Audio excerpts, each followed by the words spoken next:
ஒரு வீட்டில் வருஷத்தில் ஒரு முறையோ அல்லது ஒரு 3 வருஷத்துக்கு ஒருக்காவோ இல்லது 7 வருஷத்துக்கு ஒருக்காவோ படாத கஷ்டங்கள் ஏதாவது இருந்துச்சுன்னா ஒரு கணபதி ஹோமம் ஒன்று பண்ணுறோம்.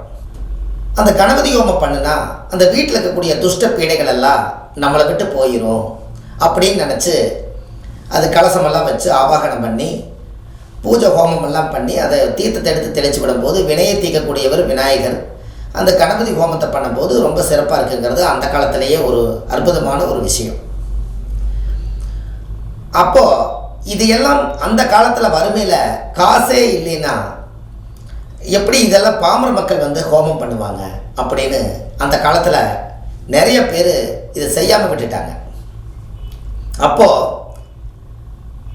அப்போ இந்த ஹோமத்தை செஞ்சாகணுமே, அதுக்கு என்ன வழிகள் அப்படின்னு பார்த்தா, அந்த காலத்தில் ஆண்கள் எல்லாமே யாகம் நடத்தி பூஜை பண்ணி ஆன்மீகத்தை வளர்த்தி நல்லா கொண்டு வந்தாங்க.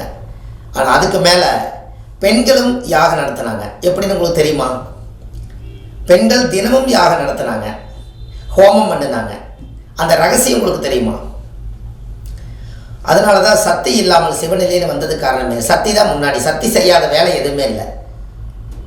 அப்போது அதுக்கு காரணம் என்னென்னு கேட்டிங்கன்னா, அந்த காலத்தில் விறகடுப்பில் சாப்பாடு செஞ்சு 9 நவதானிய சாப்பாடு ஒவ்வொன்றிலையும் ஒரு மூலிகையை போட்டு குழம்பு வச்சு அவங்க ஒவ்வொரு விஷயத்தையும் அன்னைக்கு யாகம் நடத்தி டெய்லியும் அக்னி பற்ற வச்சு அந்த ஹோமத்தை பண்ணி அதுக்கப்புறம் அந்த சாப்பாடை பார்த்தீங்கன்னா உலையில் அரிசி போடும்போது கொஞ்சம் அரிசி எடுத்து உலையில் போட்டுட்டு அதை எடுத்து 3 தடவை சுற்றி 4 மூலையிலையுமே அக்னி பகவானுக்கு பலிதானம் வச்சாங்க.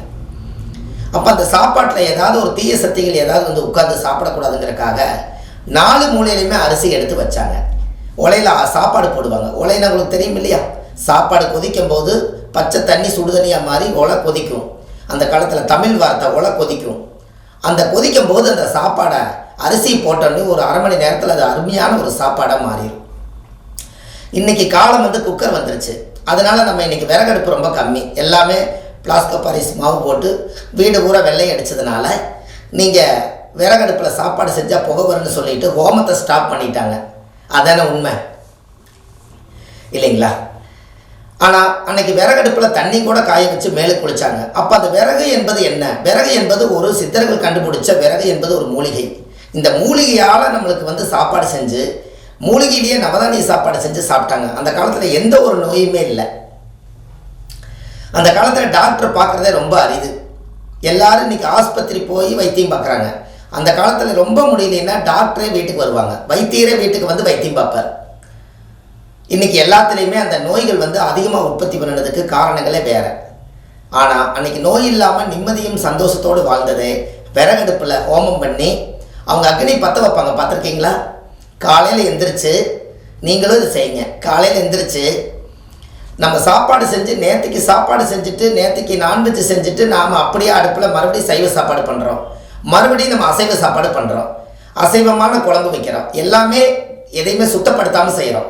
இனிமேல் நீங்கள் உங்கள் வாழ்க்கையில் மிகப்பெரிய அளவுக்கு ஒரு நல்ல நிலைமைக்கு நீங்கள் உடம்புல நோய் இல்லாமல் நீங்கள் வாழணும்னா தினம் தினம் நீங்கள் சாப்பாடு செய்து முடிச்சுட்டு கேஸ் அடுப்பாக இருந்தாலும் பரவாயில்ல, ஒரு துணி எடுத்து தண்ணியில் நினச்சி அந்த அடுப்பை பூரா கம்ப்ளீட்டாக நீங்கள் சுத்தப்படுத்தி அது வடிஞ்சு விழுந்ததெல்லாம் அப்படியே இருக்கும், அது எல்லாமே சுத்தப்படுத்தி ஒரு பச்சை தண்ணியை தொளித்து ஒரு நீராஞ்சனமாட பண்ணிவிட்டு ஒரு திருநூறு ஒரு சந்தனம் குங்குமம் இந்த அடுப்புக்கு நீங்கள் பொட்டு சந்தனம் வச்சு காலையில் ஹோமம் பண்ணும்போது ஒரு சூடத்தை பருத்தி அந்த சூடத்தில் இருந்து நீங்கள் எடுத்து அக்னியை கேசடுப்பவே நீங்கள் பற்ற வச்சு நீங்கள் கொண்டு வாங்க.